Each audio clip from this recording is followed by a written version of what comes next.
அண்ணாமலை கோரிக்கை நிராகரிப்பு. இனி பாஜக கூட்டணிக்கு செல்ல வாய்ப்பில்லை. டிடிவி தினகரன் அறிவிப்பு.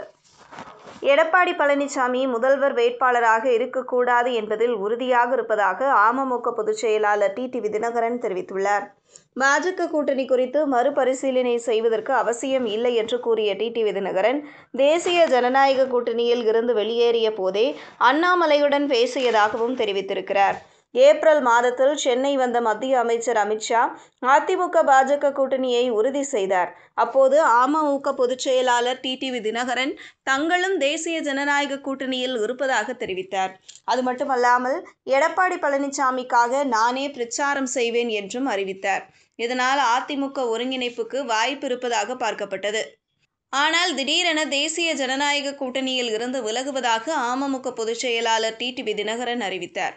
அதற்கு எடப்பாடி பழனிசாமியின் பிடிவாதமே காரணமாக பார்க்கப்படுகிறது. இதன்பின் நயினார் நாகேந்திரனுக்கு கூட்டணியை முறையாக வழிநடத்த தெரியவில்லை என்று விமர்சித்த டிடிவி தினகரன், எடப்பாடி பழனிசாமியை முதல்வர் வேட்பாளராக ஏற்க மாட்டோம் என்று தெரிவித்தார். இந்த நிலையில் 2 நாட்களுக்கு முன்பாக டிடிவி தினகரன் இல்லத்திற்கு சென்ற அண்ணாமலை, தேசிய ஜனநாயக கூட்டணியில் இருந்து விலகிய முடிவை பரிசீலனை செய்ய வேண்டும் என்று வேண்டுகோள் வைத்தார். அண்ணாமலை டிடிவி தினகரனின் சந்திப்பு தமிழக அரசியலில் கவனம் பெற்றது. இந்த நிலையில் அண்ணாமலையின் கோரிக்கையை டிடிவி தினகரன் நிராகரித்துள்ளார். இது தொடர்பாக டிடிவி தினகரன் செய்தியாளர்களை சந்தித்து பேசுகையில், அண்ணாமலை மாநில தலைவராக இருந்தபோதுதான் எங்களுடன் தொடர்பில் இருந்து பாஜக கூட்டணிக்குள் கொண்டு வந்தார். அதனால் தேசிய ஜனநாயக கூட்டணியில் இருந்து விலகிய போது அண்ணாமலையுடன் பேசினேன். நேரில் சந்தித்த போதும் அவசரப்பட வேண்டாம் என்று அண்ணாமலை கேட்டுக்கொண்டார். எடப்பாடி பழனிசாமி முதல்வர் வேட்பாளராக இருக்கக்கூடாது என்பதில் உறுதியாக உள்ளோம். அதனால் தேசிய ஜனநாயக கூட்டணி குறித்த மறுபரிசீலனைக்கு அவசியம் இல்லை.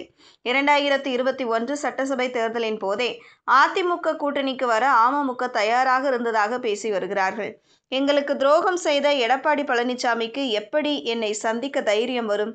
அவருக்கு தயக்கம் இருக்கும். அவர் அதிமுகவின் பொதுச் செயலாளராக இருக்கும் வரை அமமுகவுடன் கூட்டணிக்கு வர வாய்ப்பே இல்லை. டெல்லியில் உள்ள சில நல்ல உள்ளங்கள் திமுகவுக்கு எதிராக ஓரணியில் திரண்டால் மட்டுமே வெல்ல முடியும் என்று கூறினார்கள். அவர்கள் சொல்லும் போதே எனக்கு நன்றாக தெரியும் இது நடக்காது என்று.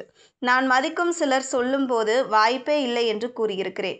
ஏப்ரல் மாதத்தில் அதிமுக பாஜக கூட்டணி அமைந்த போது சில நல்ல உள்ளங்கள் நாங்கள் விரும்புகிற மாற்றங்கள் நடக்க வாய்ப்புள்ளதாக கூறினார்கள். அதற்கு வாய்ப்பில்லை என்று உணரும் போது தேசிய ஜனநாயக கூட்டணியில் இருந்து விலகிவிட்டோம். எங்களுக்கு துரோகம் செய்து எடப்பாடி பழனிசாமியால் நேருக்கு நேர் சந்திக்க முடியும் என்று நம்பவில்லை. ஒரு கட்டத்தில் என்னை டெல்லிக்கு அழைத்து என்னை சமாதானம் செய்ய முயற்சித்தார்கள். அதனை புரிந்து கொண்டு தேசிய ஜனநாயக கூட்டணியில் இருந்து விலகுவதாக அறிவித்தேன். அண்ணாமலை வந்தபோதும் கூட இதைத்தான் கூறினேன். அவரும் நானும் நல்ல நண்பர்கள். அரசியலில் நிரந்தர எதிரியோ நண்பரோ இல்லை.